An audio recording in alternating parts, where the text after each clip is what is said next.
Hola, buenas noches a todas y todos. Disculpen la demora, pero tuvimos algún inconveniente técnico, estos que suceden con la pandemia, con usar estos mecanismos nuevos tecnológicos que a veces hacen que se caigan las transmisiones, las páginas, etc. Pero bueno, estamos acá inaugurando un nuevo ámbito para intercambiar ideas, dialogar, charlar, buscar consenso, síntesis sobre cuestiones de actualidad de la política, de la economía, cuestiones que tienen que ver con nuestros mundos sociales, con nuestra realidad regional, con nuestra realidad de las economías regionales. Bueno, diversos temas. Vamos a tratar de repetir esta charla un miércoles por mes, con distintos actores, con distintas compañeras, compañeros, que tienen distintos roles. En algún caso son representantes de gremios, en otros pueden ser representantes de asociaciones profesionales, en otros productores, también funcionarios, funcionarias. Después de 2 años de gobierno y en vísperas del proceso electoral y renovando nuestros votos para una continuidad del Frente de Todos en el gobierno y a partir del 2023 volviendo a garantizar una elección ganadora, este ámbito pretende discutir algunas ideas en las cuales podamos hacer nuestro aporte y alguna síntesis. Estamos con 2 compañeras que también tienen distintos roles. Hoy elegimos hablar sobre las pymes agropecuarias. Siempre que hablamos de la cuestión agropecuaria, hacemos énfasis, o se hace énfasis, no nosotros, sino mediáticamente se hace énfasis o en el campo representado por los 4 cultivos o el conflicto de la carne, o por ahí se empezaron a surgir otros actores, otros sujetos, en los cuales han tenido bastante crecimiento, como la agricultura familiar, pero hay un mundo importante, un mundo mucho más masivo, con mucha más inserción en todo el interior del país, que es la pyme agropecuaria. Y hoy estamos con Milagro Barbieri, subsecretaria de Pequeños y Medianos Productores Agropecuarios, compañera, un gusto, que aparte tuve la suerte de trabajar con ella en los equipos técnicos del Frente de Todos, en la previa de la elección, y con Gabriela Lizana, que nos encontramos acá en el camino de esta nueva etapa del Frente de Todos, a partir de que somos gobierno, que comparte conmigo el directorio del Vice, y aparte es una productora agropecuaria de la provincia de Mendoza, vitivinícola, como siendo de Mendoza, pyme agropecuaria. Lo más probable es que sea vitivinícola, sí, pero bueno, por suerte vitivinícola. Sí. Así que bueno, pasada la presentación, disparador para empezar. ¿Qué representa, qué representa tanto en términos de producción como en términos de empleo, de trabajo, de desarrollo regional, la pyme agropecuaria? Básicamente es el primer disparador para que ambas transmitan a las compañeras y los compañeros. Nos sacamos el barbijo para... Yo me lo pongo, vos te lo podés sacar. Estamos cumpliendo la distancia requerida. Sí, una aclaración que estamos cumpliendo todos los protocolos, todos. Bueno, nosotros, para empezar, ¿no? La Subsecretaría de Pequeños y Medianos Productores es un área jerarquizada del Gobierno Nacional que por primera vez en la historia del Ministerio de Agricultura, ha sido Ministerio de Agricultura, Ganadería y Pesca de Nación, ha sido Secretaría, etcétera, las distintas jerarquías que ha tenido el Ministerio, pero es la primera vez que hay un área jerarquizada orientada al trabajo, al desarrollo, al fortalecimiento de todo lo que es el sector agropyme, ¿no? De producción de alimentos. Ahí nosotros lo que entendemos es que este sector, con la variedad que hay de capital que lo conforma, ¿no? Desde capital privado, capital social, empresas mixtas del Estado, estamos hablando desde, a veces para sintetizarlo decimos, estamos como entre el techo de la agricultura familiar, ¿no? La que ya deja de ser agricultura familiar porque son productores que ya se han capitalizado, a lo que es el piso del sector de las grandes empresas. Ahí hay una variedad, un sinfín por región, por cadenas productivas, de escalas, estamos hablando desde capaz 2 o 3 desarrolladores de alimentos orgánicos, 2 o 3 jóvenes que desarrollan alimento orgánico en Lago Puelo, a un frigorífico con 150, un frigorífico de vacunos con 150 trabajadores.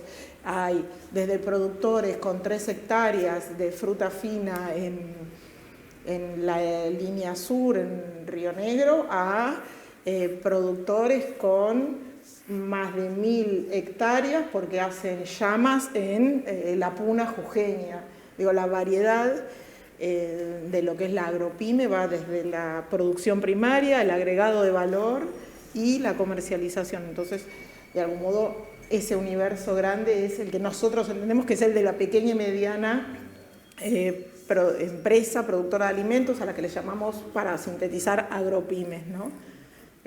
No sé, Gabriela, ¿cómo es? Vos sos una productora agropyme para nosotros, sos, así que capaz. Bueno, sí, la verdad es que ya poder mencionar la empresa agropyme ya da una visibilidad que en general lo que hemos notado es que eso no se da, ¿no? Las grandes empresas por un lado, y por el otro también la agricultura familiar, que está más visibilizada, van ocupando como los objetivos de las políticas públicas en muchos casos, y se deja para después, o se deja sin darle la preponderancia que debe tener todo este segmento tan grande que vos mencionás. La economía, cuando se habla del campo, a veces se hace referencia al campo como el campo sojero, o el campo de la pampa húmeda, y la verdad es que no hay un campo, ¿no? Hay distintas economías regionales con realidades muy diferentes a lo que generalmente ocupa la atención mayoritaria de quienes incluso diseñan las políticas públicas, ¿no? Me pongo un poco de los dos lados, porque es cierto, más allá de ser funcionaria, llegué a la función en defensa de un ideal, que es el desarrollo justamente de las economías regionales y de las pymes agropecuarias. Entonces, en esto de qué es el campo, ¿no? De mencionar a las economías regionales, o poder visibilizar a través de una subsecretaría, como lo que se ha creado ahora, este segmento que no tiene visibilidad, la verdad que es el primer paso necesario para poder después avanzar en otro tipo de política. Y las economías regionales representan ni más ni menos que el 70% de la mano de obra del país. Es decir, un país en el que se habla mucho de luchar contra la desocupación, donde se pretende, sobre todo en gobiernos como los que tenemos en este momento, ¿no? Que el enfoque principal es disminuir la pobreza. Estamos convencidos, ¿no? Y convencidas que se hace a través del trabajo, y el trabajo lo da mayoritariamente las pymes, sobre todo pymes agropecuarias. Es decir, que enfocarnos en este segmento no es un tema menor, no es una tarea menor en la reconstrucción de la Argentina. ¿Puedo agregar sí, algo antes de, retomando esto, ¿no? Que decía Gabriela, de la importancia de las agropymes en la generación de trabajo, y es de trabajo en los territorios, ¿no? En la diversidad territorial de nuestra patria, porque de algún modo, cuando nosotros pensamos desde nuestro gobierno nacional en la centralidad de lo que tiene que ver con la soberanía alimentaria, entendemos que no podemos construir soberanía alimentaria sin un territorio habitado, sin soberanía territorial. Y son las agropymes generando trabajo, y los pequeños y medianos productores poblando, las cooperativas. Estoy pensando en las cooperativas de productores de ovinos en la Patagonia, ¿no? Con lo arduo que es todo eso. Las cooperativas de yerbateros en todo el NEA. Cómo todo eso ocupan nuestro territorio, lo pueblan, producen trabajo, riqueza, que de otro modo, si no estuvieran ellos, eso sería producción concentrada, cada vez más concentrada, ¿no? En manos, muchas veces, que es lo que pasa no solo en nuestro país, de transnacionales. Entonces, no solo se está generando trabajo, sino que se genera soberanía con las agropymes. Efectivamente, el impacto socioeconómico que tiene este desarrollo es altísimo, y el arraigo territorial, el desarrollo territorial depende exclusivamente de este tipo de emprendimientos. Eso para quienes vivimos además en el interior del país lo vemos, ¿no? Esto no es un discurso solamente, sino que es realmente de lo que se trata nuestra vida cotidiana. A ver, digo, para introducir, tiraron varios títulos, entonces para tratar de tomar algunos. Venimos de permanentes conflictos con lo que se denomina campo. Queda claro que el campo no es un actor unificado, no es un actor unívoco, no hay un actor, hay diversidad, heterogeneidad de actores. De hecho, muchas veces hablamos de la necesidad de hacer cada vez más heterogéneas las políticas económicas, porque necesitan segmentación, ¿no? No es lo mismo una política para una región que para otra, que teniendo en cuenta en la política económica el tamaño de las empresas, los sectores, etcétera, etcétera. Si bien todo tiene que estar, los sectores tienen que estar todos relacionados, conectados, la heterogeneidad de las políticas económicas y la segmentación es hoy un denominador común en cualquier gobierno. Ahora, ¿cuál es la relación? Porque está en debate la producción y los precios de los alimentos. Sobre todo los alimentos que se consumen. Está en debate en el mundo porque, como decimos, ha crecido la inflación en todos los países en el mundo, pero en la Argentina desde hace varios años, y es un problema ya histórico, no era como dijo alguien que iba a ser fácil bajar la inflación, sino que es un poco más complejo, está el debate de cuánto cuesta producir y cuánto cuesta un bien, un alimento cuando uno lo consume. Esa diferencia entre lo que cuesta producir y lo que cuesta cuando uno lo va a comprar al almacén de cercanía o al supermercado, etc. ¿Qué rol pueden jugar las agropymes en esto? En influir aún más en la determinación de la cantidad de producción y en los procesos de comercialización y en el precio del producto que se consume masivamente en la Argentina. Porque este fue el debate también, no consumimos masivamente soja. Ahora sí, más maíz, más trigo, en determinadas cadenas de valor también son importantes esos productos. Se ha corrido la siembra de ciertos productos, lo que se conoce como la cantidad de tierra que se cosecha, que se utilizaba para producir productos que se consumen, ha sido corrido por otros productos que tienen mayor rentabilidad. Ha pasado en la provincia de Mendoza, la otra vez Gabriela hablábamos en la subsecretaría, que Mendoza era una provincia de producción ganadera y terminó siendo corrida por la vitivinícola, y hoy se discute la diversidad de lo que puede producir Mendoza. Bueno, ¿cómo las agropymes pueden influir o pueden incidir en lo que respecta a la producción, la comercialización y el precio de los bienes que masivamente se consumen en la Argentina? Es una pregunta... Linda. Empieza linda pregunta, sí. ¿Querés que, bueno, sí? A ver, primero estaría bueno Gabriela, que además es productora, sí, dale, y después yo capaz lo que voy a hacer es retomarlo desde el lugar que desde el Estado. Dale.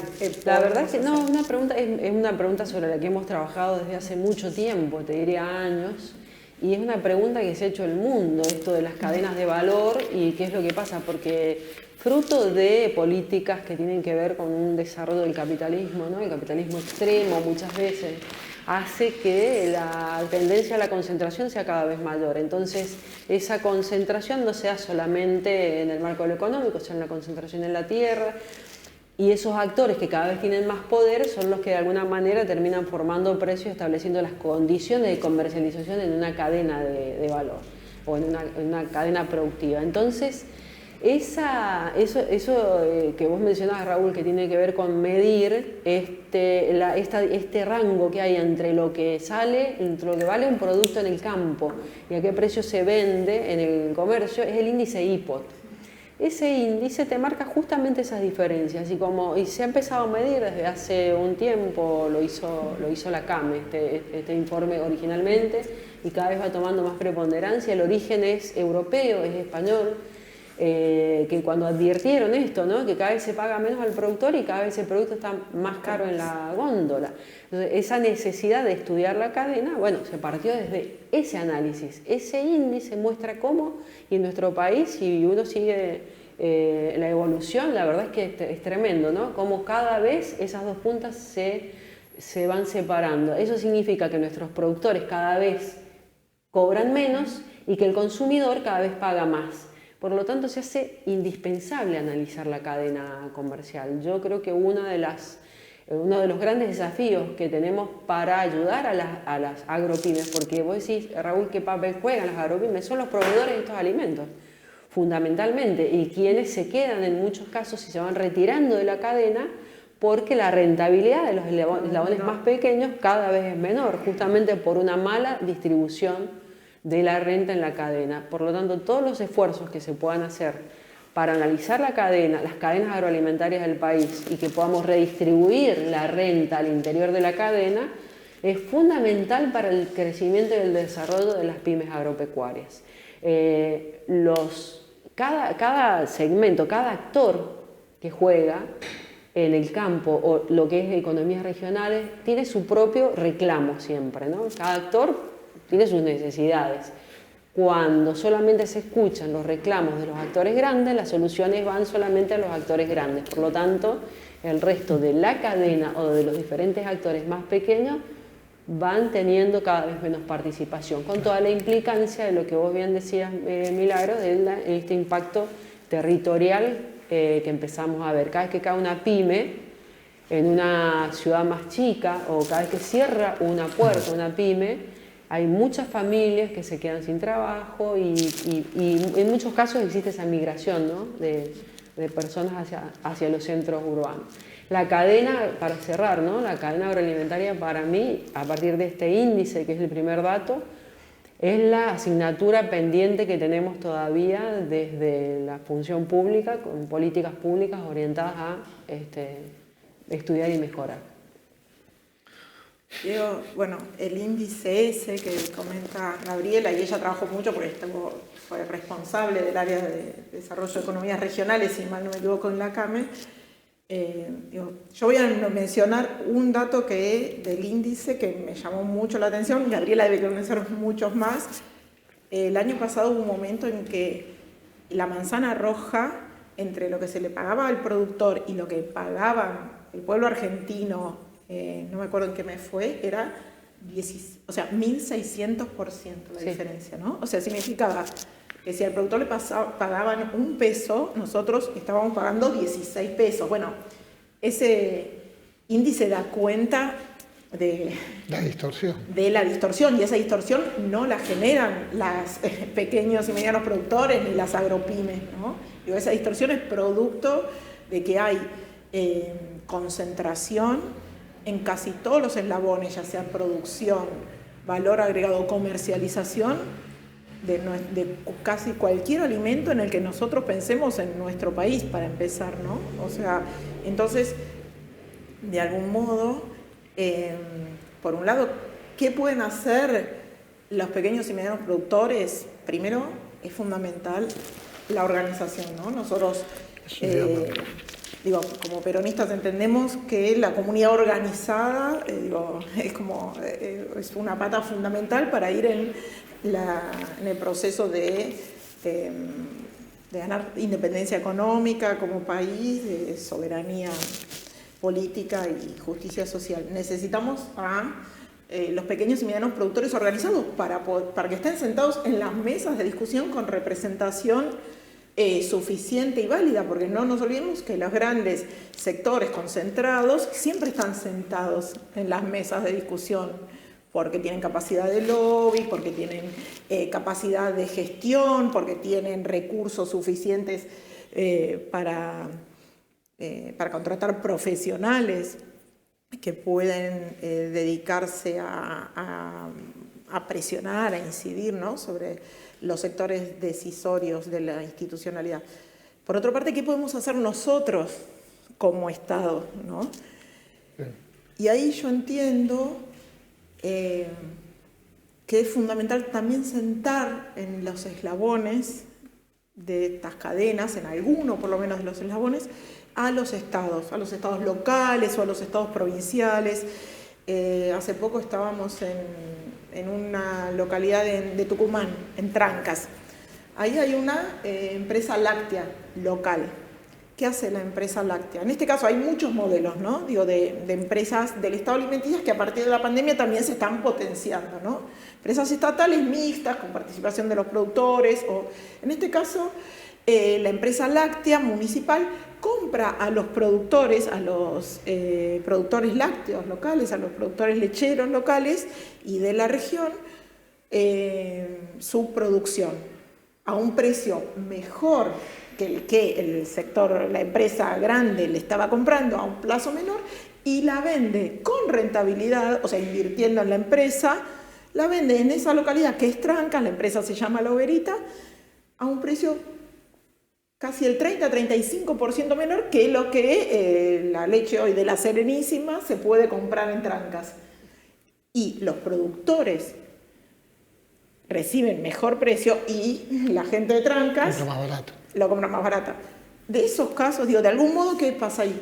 El Estado interviene siendo parte de alguno de los eslabones para mejorar las condiciones de los productores y mejorar el acceso a los alimentos en cantidad y calidad del pueblo de la zona. La Rioja es una provincia que tiene una decidida política de producción de alimentos por parte del Estado en comunión con la producción local, la SAPEM, que tiene que ver con la producción de cerdos, es un caso. Entonces, de algún modo hay que empezar, a veces decimos como hay muchos nudos, bueno, elegir alguno de los nudos, por dónde nos metemos para empezar a desarmar eso, ¿no? Los productores los necesitamos organizados para poder discutir, para poder escuchar qué necesitan, y nosotros como Estado tenemos que dar señales claras, por más que se organicen los productores, si no generamos las condiciones de posibilidad, si no generamos infraestructura, caminos, acceso al agua,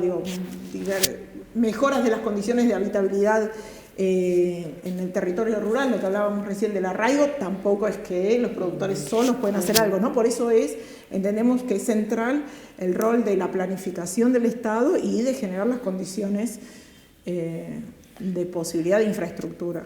Yo, para leerme tengo que poner los anteojos, es imposible, si no, no llego a leer. Pero bueno, mira, o sea que les quiero comentar algunos comentarios de Facebook que están llegando. Muy buena charla, necesaria.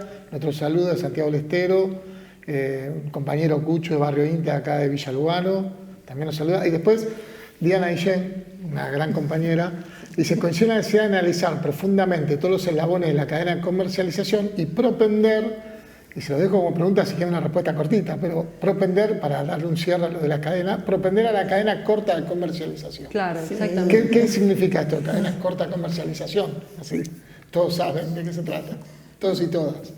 Primero, Diana es gran compañera, la Diana, responsable de la Comisión de Desarrollo Productivo del Instituto Patria, una gran compañera, y es incluso mi jefa institucional, porque es la jefa de gabinete, la jefa de la unidad de asesores de gabinete del ministerio, así que siempre tenemos como estas.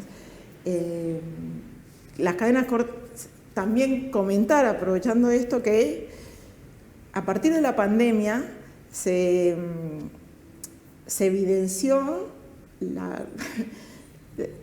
casi el absurdo, ¿no? De que provincias enteras a veces están produciendo menos del 30% de los alimentos que consumen. No estamos hablando de alimentos sofisticados, estamos hablando de frutas, hortalizas, leche, lácteos, cosas básicas de la canasta de alimentos de los argentinos y argentinas. Y a partir de eso, también, y pensando en la simetría entre el precio que recibe el productor y lo que paga el consumidor, además de las implicancias en términos ambientales, se empezó, a avanzar en algo que se venía discutiendo antes como en foros, o era como algo más teórico o deseable, ¿no? Achicar la distancia entre el productor y el consumidor, ¿no? Básicamente que se produzca cerca del lugar donde se consume, en lo posible, ¿no? Se creó una mesa, eso tiene impacto en precio porque achica intermediarios, quita intermediarios, en logística, impacto ambiental. La logística es muy alto siempre en el precio final del alimento. El impacto que tiene el costo de logística terrestre es altísimo, ¿no? Es altísimo. Nosotros desde Mendoza, por ejemplo, lo vemos y lo analizamos constantemente, ¿no? Porque para los centros urbanos de mayor consumo la distancia que tenemos es bastante grande, por lo tanto el impacto del transporte es determinante. Y en función de esto que mencionás, me parece fundamental, para hacer todo este tipo de análisis, sí o sí tenemos que sentarnos a estudiar las cadenas, ¿no? Para saber dónde, es una manguera que va perdiendo agua por todos lados, ¿no? Eso que se va perdiendo es rentabilidad que aprovecha quizás alguno que intermedia en la cadena sin ser tan útil esa intermediación, porque hay intermediaciones útiles y otras que no tanto. ¿Cuánto gana un productor a lo mejor y después el siguiente eslabón o el otro, que quizás es un pase de manos, nada más es comprar y vender, tal vez gana un 20% que para él le parece poco, pero en función de lo que gana el productor es muchísimo, y en función de lo que gana cada eslabón en la cadena es exorbitante. Entonces creo que análisis de la cadena y sentarse con los actores a establecer, un acuerdo, no digo que esto sea una cuestión impuesta, pero espacios de discusión de cuánto pretende ganar cada uno en esos eslabones y poder reorganizarlo y reestructurarlo. Y después, otra cosa que vos mencionás, Milagros, esto de que, yo el ejemplo de Mendoza, ¿no? Mendoza, del 100% de carne que consume, produce el 20%. Bueno, ¿por qué no podemos plantear la alternativa de una Mendoza ganadera? Y eso obviamente se necesita muchísimo la ayuda del Estado, porque para ese tipo de inversiones, en el marco de la situación que quedó un poco todas las economías regionales después de estos 4 años anteriores, más la pandemia, ¿no? La verdad que son sectores muy castigados, muy dañados y que requieren una ayuda estatal para poder salir. Sin embargo, lo que apunta este sector fundamentalmente es al desarrollo del trabajo, ¿no? No es un sector que esté pidiendo subsidios, pide financiamientos acorde a su propia rentabilidad. Eso lo vemos mucho, lo hemos visto en las entidades financieras cuando estamos cerca, ¿no? El productor no viene a pedir un ANR, ¿no? Que es no reembolsable. El productor viene a pedir financiamiento para poder poner a trabajar toda su maquinaria, todo su potencial, genera muchísimo trabajo y el productor cuando gana, lo primero que hace es va y devuelve su crédito. Y eso lo hace sentir orgulloso, ¿no? Las actividades de las economías regionales son un poco así. Entonces, esa intermediación innecesaria un poco es lo que debemos evitar, ¿no? Yo en mis cursos de la Universidad de Buenos Aires y la Universidad Nacional de Matanza, cuando tengo que dar mercados, doy el ejemplo de la yerba mate. Sí. Que es increíble. Producimos en 2 provincias yerba mate, básicamente. Sí. Misiones y Corrientes, casi toda la yerba mate se produce ahí. Es un bien de consumo masivo, sí, popular en la Argentina. Se exporta poco, se debe exportar más del 15% de lo que se produce. Y todos los años hay una intervención del Estado, o mejor dicho, hay un ámbito del Estado para regular los precios, que es el Instituto Nacional de la Yerba Mate. Están todos los actores. Sí. Y todos los años hay una discusión con el precio. Bueno, pero es bueno. De la hoja canchada hasta que compramos la yerba en el almacén.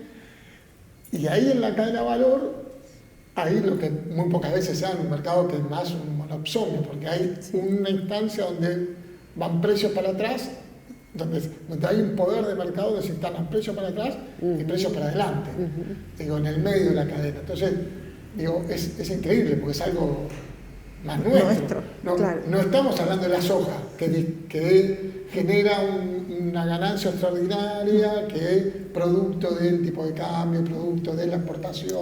Entonces hay que actuar con otro elemento, otro instrumento de la economía, que es la retención, los impuestos.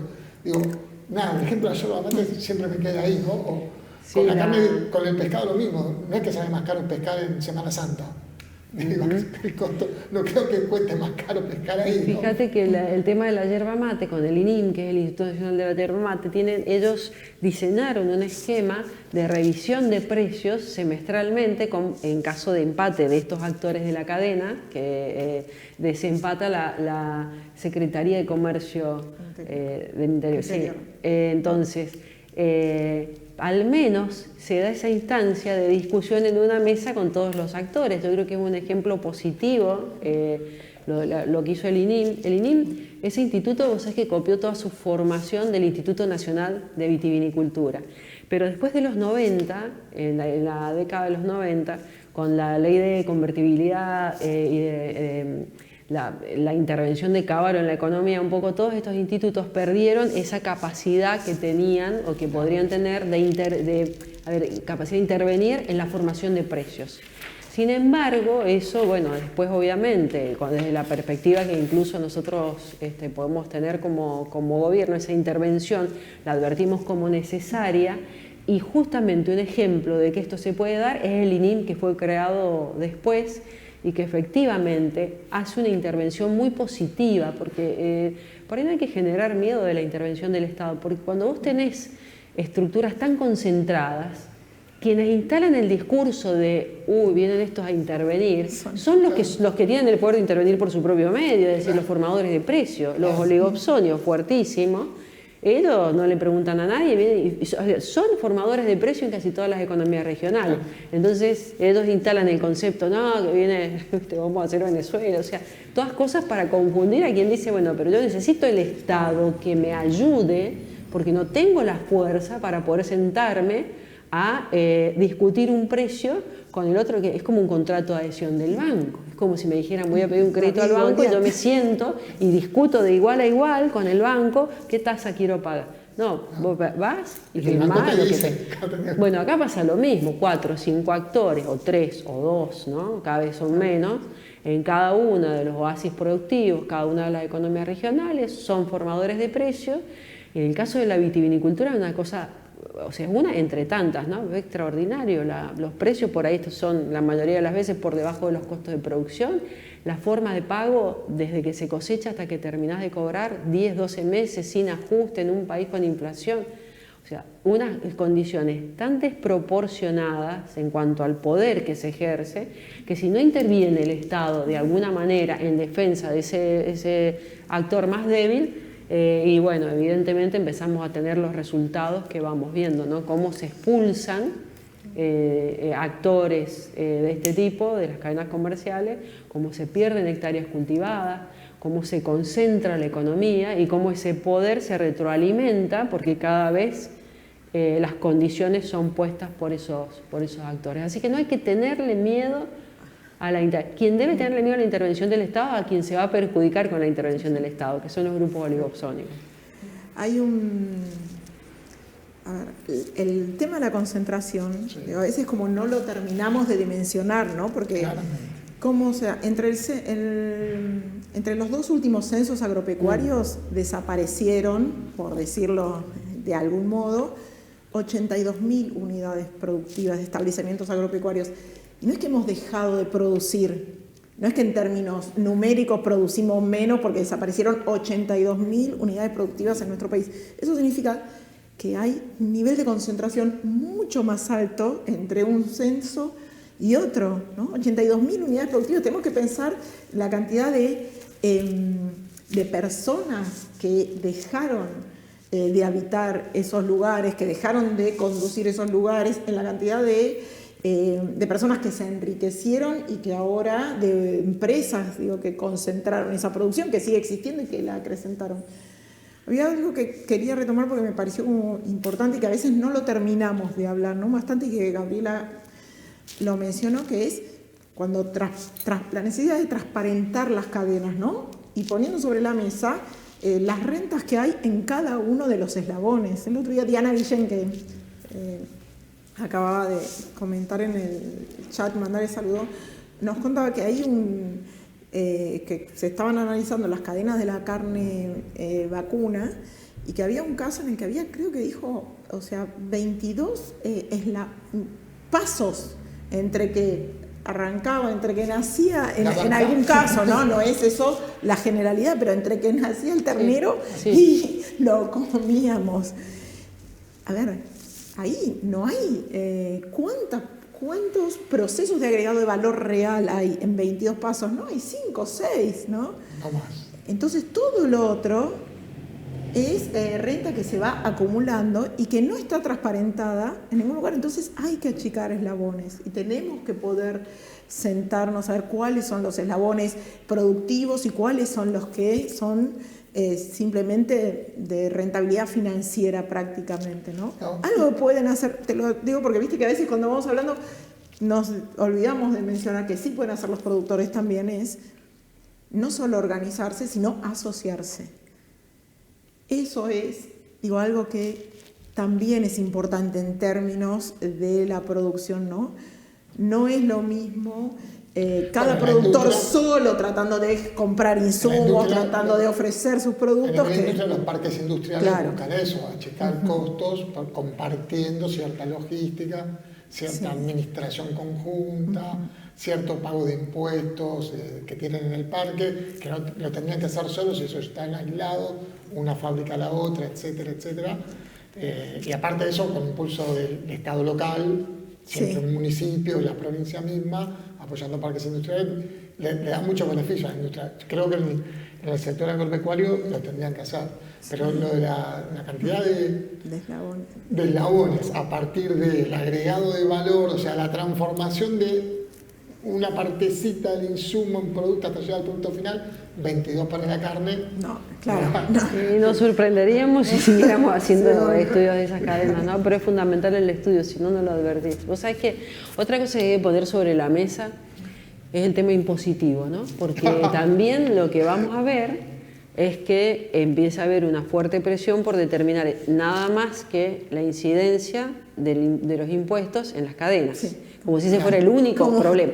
Yo no digo que no sea un problema, porque la verdad que hay que ser realista, por ahí el porcentaje en la cadena, también cuando se estudia la cadena nos va a servir para determinar esa carga impositiva y si hay que hacer un ajuste se podrá ver, se podrá estudiar, uno se podrá sentar a verlo, pero en el marco de estudiar todos los otros eslabones también, porque también lo que he notado es que todo el problema de la cadena pareciera ser la presión tributaria, no. O sea, hay que estudiarla completa, ¿no?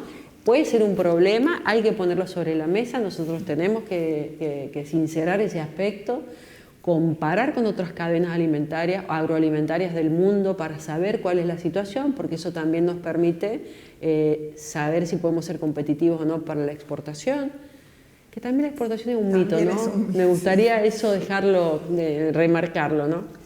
Pero se hace fundamental el estudio de la cadena. Y te digo, la exportación es un mito a veces porque obviamente nadie puede estar en contra de exportar y traer dólares al país con todo lo que se necesita. Pero una cosa es lo que nos gustaría que fuera y otra cosa es lo que nuestro país es en materia de economía regional. Hay muchos oasis productivos donde la composición del mercado es 75%, 80% mercado interno, y 25-20 exportación. Por lo tanto, jamás el precio de exportación termina determinando el precio del mercado interno, ¿no? Pasa con el vino, por ejemplo, que se habla mucho de, a ver, cuando los grupos concentrados también cooptan las organizaciones desde donde se hacen los reclamos de los grandes. Entonces, obviamente, que las retenciones, este es un problema de quién es más grande y de quienes pueden exportar y está bien que atendamos ese problema. Ahora, tenemos que saber que una vez que hemos atendido ese problema no derrama nada para el resto de la cadena, ¿no? Es un problema que le estamos resolviendo a unos pocos, a 4 o 5 grandes a lo mejor exportadores y dentro de un segmento del mercado que la verdad tampoco es tan determinante a la hora de la formación del precio en el mercado interno. Y pasa con varios productos así, ¿no? Entonces digo, la exportación está bueno, es muy bueno, de hecho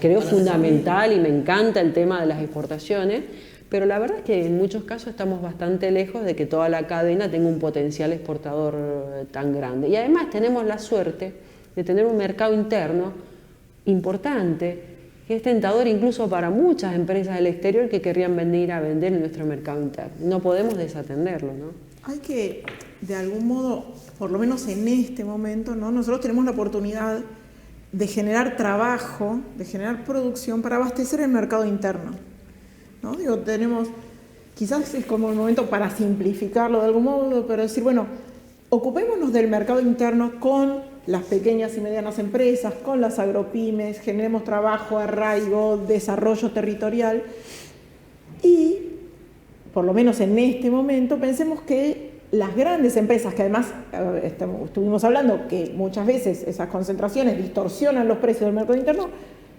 exporten, ¿no? Y de algún modo, si tenemos para crecer en el mercado interno muchísimo de la mano de la pequeña y mediana producción, de las agropymes, no son sectores, por lo menos en este momento del desarrollo de nuestro modelo, de nuestro sistema agropecuario, que no podrían crecer a la par, ¿no? Digo, el mercado interno, pensémoslo en función de generar trabajo y de generar desarrollo territorial, el mercado interno con precios con los que podamos discutir la rentabilidad de los eslabones, y ocupémonos de traer divisas con el sector que ya lo está haciendo, pero que no sea ese sector el que también me quiere imponer en función de sus precios de exportación, trasladarlos acá, claro. Hoy estamos en una situación, digo, tenemos mucho por hacer todavía, ¿no? Digo, sí, a mí me quedan dos o tres temas, o sea, porque nos fuimos y me quedó un tema que es clave, que es el Estado. Digo, porque por hacer hay mucho, el debate de los impuestos es un debate falso también, porque digo, si hubo algo que bajó entre el 2016 y el 2019 en la Argentina fueron los impuestos. Los pactos fiscales de Macri apuntaban a reducir sobre todo un impuesto que tiene que ver con las distintas cadenas de venta, como es el impuesto de ingresos brutos. En los pactos fiscales eran que las provincias disminuyan el impuesto de ingresos brutos. Eso no tuvo impacto ni en los precios finales, porque hubo récord de inflación, ni tampoco en la generación de empleo, porque hubo más desempleo. Con lo cual, bajar impuestos no es garantía de que automáticamente haya más inversiones, eso genere más empleo y además que vayan a disminuir los precios. Eso por un lado. Ahora, por otro lado, está el Estado. Para que el Estado pueda estudiar todo esto, necesitas un Estado capacitado, formado, con una administración, con un cuerpo administrativo. Acá se le llama de una manera incorrecta burocracia, pero en verdad la burocracia es eso, los especialistas del Estado. Digo, una muy buena burocracia que conozca los temas, que trabaje, y ahí, por lo que vos recorres Milagro y por tu pertenencia más del interior, ahí siempre me queda un tema que es los estados provinciales. ¿Están en condiciones de asumir un rol más activo para trabajar conjuntamente con los productores, los pequeños y medianos productores agropecuarios para interrelacionar con el gobierno nacional, o terminan en la emergencia asumiendo reclamos de los grandes? Mira, yo no sé si capaz que Gabriela, que viene, que es productora en una provincia, puede contestar parte de eso, pero yo te quiero decir que el Estado, la situación en que el gobierno de la Alianza Cambiemos dejó a los resortes del Estado Nacional, por lo menos en lo que tiene que ver con el Ministerio de Agricultura, es algo inimaginable. Es conocido que la cantidad de despidos que hubo en todo el ministerio y demás, pero a ver, el SENASA, un organismo fundamental, no solo para garantizar la calidad de los alimentos que consumimos, la sanidad de los alimentos, la inocuidad de los alimentos que consumimos, sino también para garantizar que sigamos teniendo mercados para nuestros alimentos, ¿no? Porque un alimento que no cumple las normativas acordadas, nos cierran un mercado. El SENASA, durante el gobierno de Cambiemos, de la Alianza Cambiemos, terminó no solo despidiendo gente, sino funcionando en oficinas de la sociedad rural para no pagar los alquileres de oficinas del SENASA, funcionando en Corrientes en una capilla. A ver, no son solo los estados provinciales los que tienen que volver a fortalecerse, rearmarse, ¿no? Digo, estamos hablando de que de verdad, cuando nuestro presidente dice estamos reconstruyendo, hay que reconstruir Argentina, es así, o sea, estamos hablando de... hoy estuvimos en el Ministerio de Desarrollo Agrario de la provincia, en el Parque Pereira, en la sede en el Parque Pereira, y estaban el INASE, la gente del Instituto Nacional de Semillas. No tenían, hay que recorrer, digo, el Ministerio de Desarrollo de Agricultura necesita camionetas para que los técnicos puedan llegar a ver a los productores, para controlar, para asesorar, para acompañar. Desde el 2004 no se compraban camionetas en el INASE, el Instituto Nacional de Semillas. A ver, se pensó de verdad un Estado que fuera para pocos, para no controlar, para no asesorar, porque los grandes, porque los sectores concentrados no necesitan del Estado, necesitan de un Estado que los deje hacer y que no los controle, que no necesitan, si necesitan contratar técnicos, los pagan, ¿no? O sea, quiero decir eso como en decir que también tenemos que reconstruir el Estado Nacional y las capacidades administrativas y técnicas y políticas de nuestro Estado Nacional. Paso por ahí. No, de todas maneras, a ver, no, me parece muy importante ponerlo sobre la mesa eso, ¿no? Para saber qué pasó con el Ministerio de Agricultura, entender qué pasó durante esos 4 años con la agricultura familiar. O sea, actitudes verdaderamente de negación de la existencia de estos sujetos que estamos hablando nosotros, de que queremos visibilizar, cómo toda la política fue orientada para verdaderamente dejar un país para pocos, como vos decís. De todas formas, yo estoy convencida que el Estado, con los recursos humanos que tiene, puede hacer este trabajo en una primera instancia, lo podemos hacer. Porque si lo priorizamos como trabajo, este estudio de la cadena, y empezar así como lo hizo Diana con la carne, que podamos hacer del resto de las cadenas, los gobiernos provinciales también, así como en muchos casos se habla, en el caso de Mendoza, ¿no? Que es un gobierno de Cambiemos, y que aparentemente está tan bien, y que podemos ser otro país, y toda esta historia, bueno, con más razón ya deberíamos tener la cadena recontraestudiada. Sin embargo, no es así. En Mendoza lo festejaron la Copa América. No, vos sabés que todo eso era un tema aparte, ¿no? Decía, ¿cuánto festejando acá? Y que no. Pero bueno, sí, hablando de mitos, ¿no? Esta cosa de que parece que una provincia está tan bien y cuando vos vas a ver los números no es la realidad. Pero me parece que debemos hacer un esfuerzo desde la función pública por instalar estos conceptos como prioritarios para el desarrollo de las pymes agropecuarias, agroalimentarias, porque si no va a ser muy difícil la reconstrucción. Yo siento que hay que reconstruir todo este ámbito también. Es un ámbito devastado, la verdad que se vienen perdiendo, hablamos de perder unidades productivas, claro. O sea, reconstruir. 82.000. 82.000, mira, en vitivinicultura en 20 años se perdieron 12.000 y las cantidades de hectáreas son las mismas, ¿no? Eso es muy importante remarcar. O sea, hay mayor concentración. Sí, Es terrible la concentración, por lo tanto este análisis no lo podemos perder de vista. Debemos hacer el esfuerzo para poner como foco en esto, porque a partir de esa transparencia, todas las medidas y los instrumentos y las políticas públicas que podamos diseñar van a estar muy bien orientadas. Así que yo creo que vale la pena en este esfuerzo de reconstrucción empezar por acá. Y vamos a ir redondeando, pero nos queda un tema para charlar, que es un tema largo y un tema de impacto, la soberanía alimentaria. ¿Qué significa soberanía alimentaria? Es decir, que podamos producir lo que consumimos y a su vez en un precio acorde a los ingresos que tienen las familias. ¿Cómo alcanzarla? Yo le dejo a Milagro, que es experta, y recibimos ahí. Vamos a dejar ahí. ¿Cómo se hace? No hace falta mi opinión después de la de ella. A partir de lo que fue el debate de la 125, se simbolizó la soberanía alimentaria en la mesa de los argentinos y las argentinas, ¿no? Entonces, el símbolo era ese, defender la mesa de las argentinas y los argentinos.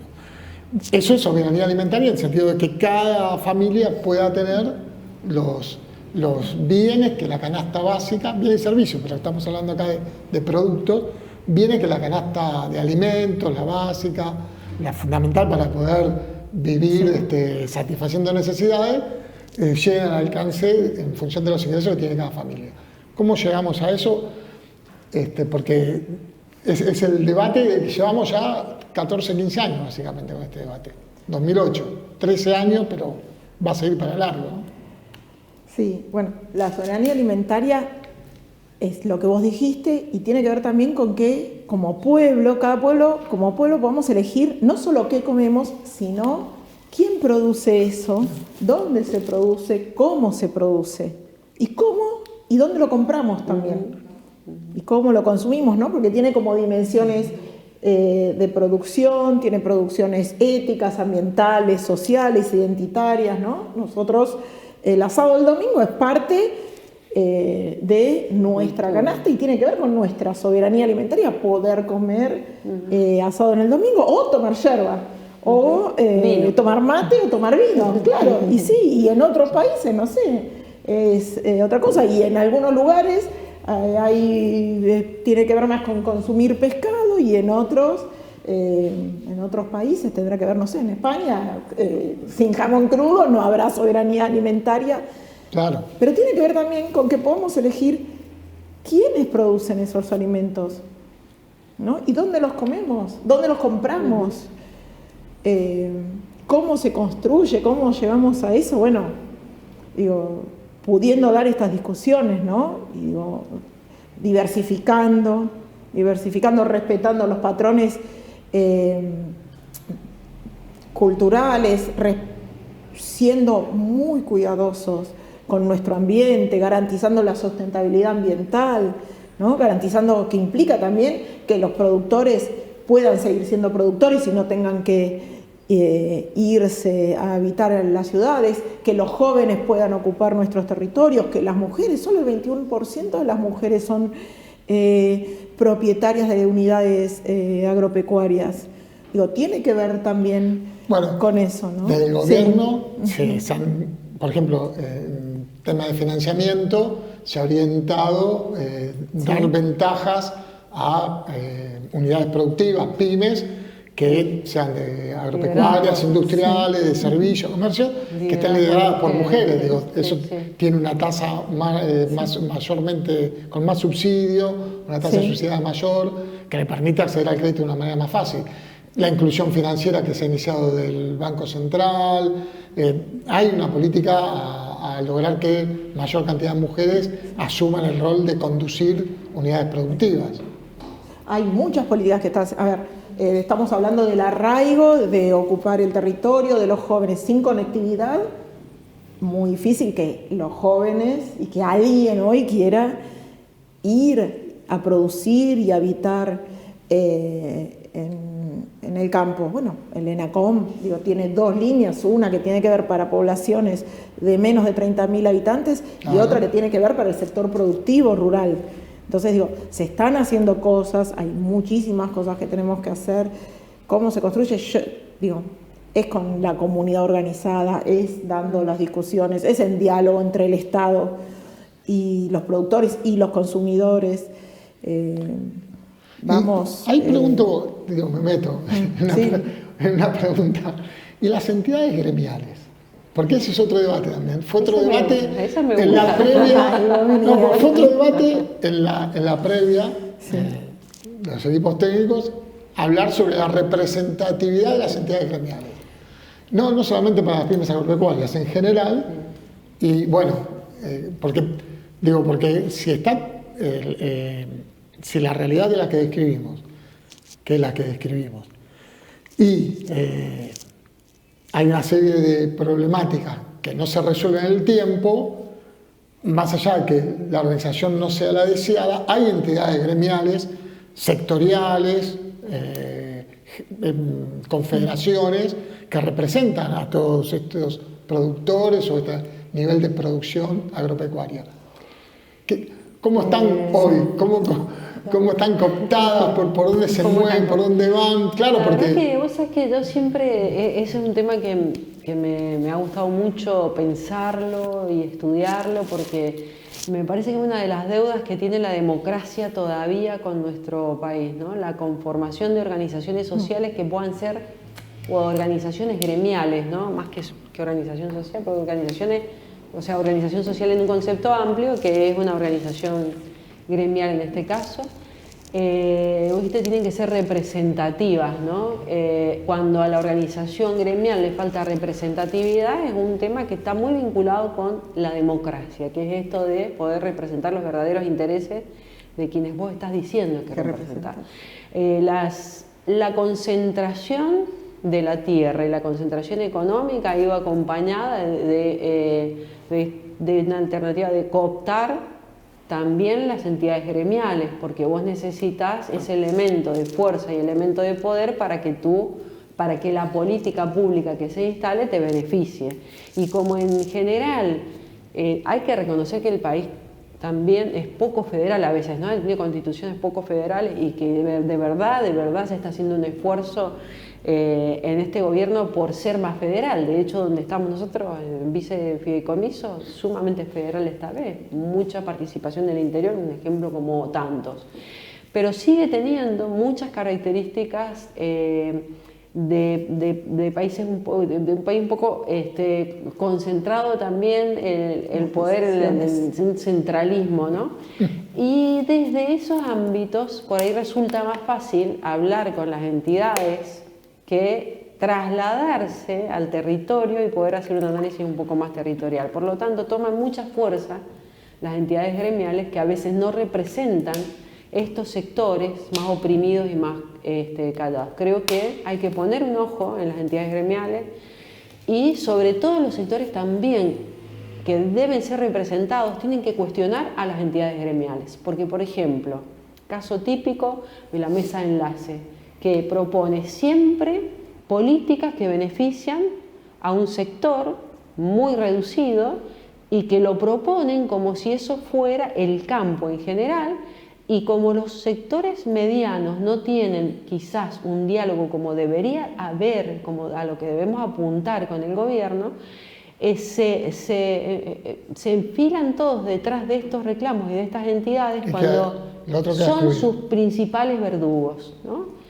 Son sus principales verdugos, porque si cuando obtengan esas ventajas, de ninguna manera esa ventaja la van a transmitir a las economías regionales o a pequeños y medianos. Por lo tanto, creo que hay una tarea muy importante para los productores, para el sector productivo, para quienes que busquen entidades o formen entidades que verdaderamente tengan representación para que puedan ser un canal de comunicación real y concreto con el gobierno para que pueda instalar las políticas públicas. Y para el gobierno lo mismo, ¿no? Cuidado con hablar siempre con estos organismos porque sus políticas van a fracasar. Claramente. Bueno, creo que queda algo más por decir parte de ustedes. Si no... Agradecer mucho el espacio y bueno, darnos esta posibilidad y a disposición para lo que sea. Bueno, pero una vez por mes vamos a repetir con otros temas, con el mismo tema, y no vamos a repetir nosotros y nosotras, sino repetirán otros y otras. Pero bueno, los que estuvieron de otro lado, gracias, y haremos una síntesis de todo esto. Y capaz que si dentro de un año nos encontramos, están mejor las pymes agropecuarias. Con seguridad, que no te quepa duda. Así que bueno, buenas noches y gracias. ¿Salió?